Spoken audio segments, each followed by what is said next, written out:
আমার নতুন পুরনো বন্ধুদের আমার চ্যানেলে স্বাগতম। নমস্কার আমার প্রিয় বন্ধুরা, প্রিয়াঙ্কা বেঙ্গলি ব্লগে তোমাদের আরও একবার স্বাগত, শুভেচ্ছা ও ভালোবাসা। আজ চলে এলাম আরও একটা ব্লগ ভিডিও নিয়ে প্রতিদিনের মতো। আর আজকে তোমাদের সাথে আরও একটা রেসিপি শেয়ার করব। তো চলো বন্ধুরা, আজকে রেসিপিটি শুরু করি। আর এটা দেখছো থোর, আর এই থোর দিয়েই আজকে রেসিপিটি কমপ্লিট করব। আর এই থোর কিন্তু অনেক উপকার, যারা প্রেশার এছাড়া সুগার যাদের হয় নর্মাল রাখার জন্য কিন্তু এই থোর খায়। আর থোরের একটা রেসিপি তোমাদের আজকে শেয়ার করব। তো দেখো বন্ধুরা, এটা কলা গাছের থোরটাকে আমি বের করে রেখেছিলাম। আর দেখো এই থোরটাকে আমি এভাবে আলু ভাজার মতো কুটিয়ে নিয়েছি, এভাবে সুন্দর করে। আর দেখো আমি কিন্তু ধুয়ে নিয়েছি, এভাবে আমি কুটিয়ে নিয়েছি। এছাড়া আরও সবজি এবারে তোমাদের সাথে শেয়ার করব। এবার মশলাতে তোমাদের সাথে শেয়ার করি মশলাতে কি দিয়েছি। এই যে গোটা জিরে, এটা কিন্তু বেটে নেব আমি। গোটা জিরে আর আদা, এছাড়া দেব ফুটন আর হচ্ছে শুকনো লঙ্কা। এবার আমি এই মশলাগুলোকে প্রথমে বেটে নেব। তো দেখো বন্ধুরা, বেটে নিয়েছি, আদা জিরা একসঙ্গে বেটে নিয়েছি। আর দেখো শুকনো লঙ্কা, আবার একটা তেজপাতা দিয়েছি। আর এছাড়া সবজিতে দিয়েছি পেঁয়াজ কুচি, এছাড়া হয়েছে আলুকে কুটে রেখেছি এভাবে ছোটো ছোটো করে। এছাড়া বেগুনকেও আমি কুটে রেখেছি এভাবে সুন্দর করে। আর সবজিগুলোকে আমি ধুয়ে নিয়েছি। এবার রান্নাটা আমি শুরু করব। আর তোমাদের সাথে শেয়ার করব রান্নাটা আমি কিভাবে করি।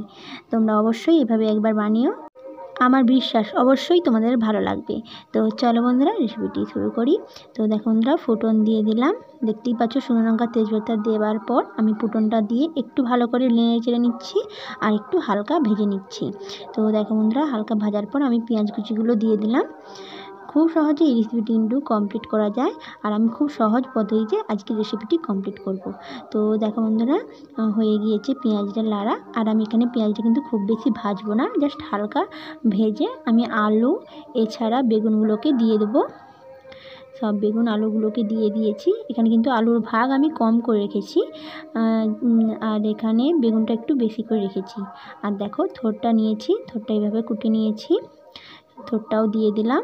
এবার সমস্ত সবজিগুলোকে দিয়ে একটু ভালো করে নাড়াচাড়া করে নেব তেলেতেই। তো দেখো বন্ধুরা, এভাবে নাড়াচাড়া করে নিচ্ছি আমি। এবার আমি পরিমাণ মতো নুন আর হলুদ গুঁড়ো দিয়ে দেব।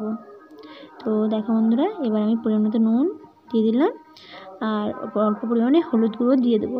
আর এখানে কিন্তু নুনের পরিমাণ একটু কম করে রাখতে হবে, কারণ থোড়ে কিন্তু নুন একটু কম হলে ভালো হয়, কারণ থোড়টা গলে গেলে নুন এমনিতেই অটোমেটিক বেড়ে যায়। তো দেখো বন্ধুরা, অলরেডি হয়ে গিয়েছে সবজিটা, নুন হলুদ দিয়ে ভালো করে একটু নেড়ে চেড়ে নিচ্ছি। এবার আমি কিছুক্ষণ চাপা দিয়ে দেবো, কারণ এতে সবজিগুলো ভালোভাবে সেদ্ধ হয়ে যাবে, এছাড়া ভাজাও অনেকটা হয়ে যাবে। আর আমি কিছুক্ষণ পরপর কিন্তু নেড়ে চেড়ে নিচ্ছিলাম, তোমাদের সাথে সেটা শেয়ার করলাম না। তোমরা কিন্তু এভাবে একটু কিছু ছাড়া ছাড়া নেড়ে চেড়ে নিবে, কারণ নিচেরটা লেগে যেতে পারে। তো দেখো বন্ধুরা, এভাবে আমি ভেজে নিয়েছি একটু ভালো করে। আর দেখো কিছুক্ষণ চাপা দিয়ে দিয়েই আমি নেড়ে চেড়ে নিয়েছিলাম।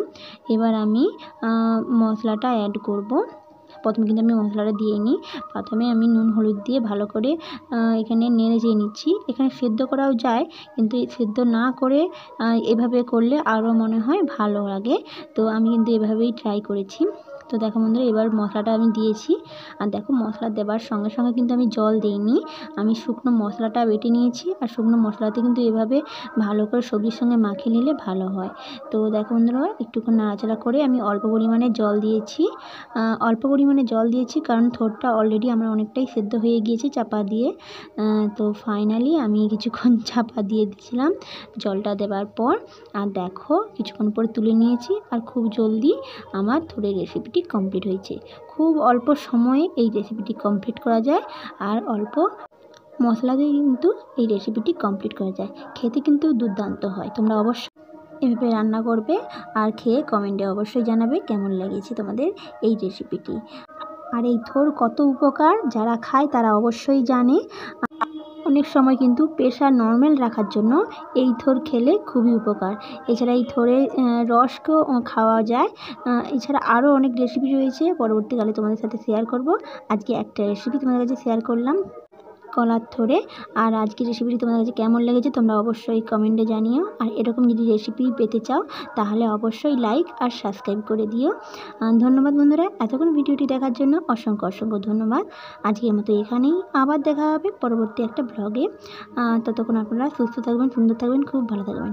আর অবশ্যই আজকের ভিডিও যদি ভালো লাগে তোমরা কিন্তু লাইক আর সাবস্ক্রাইব করে দিও, আর শেয়ার করতে কিন্তু ভুলো না। ধন্যবাদ, আজকের মতো এখানেই, আবার দেখা হবে নতুন একটা ভিডিওতে। ততক্ষণ আপনারা সুস্থ থাকবেন, সুন্দর থাকবেন, খুব ভালো থাকবেন। ধন্যবাদ বন্ধুরা।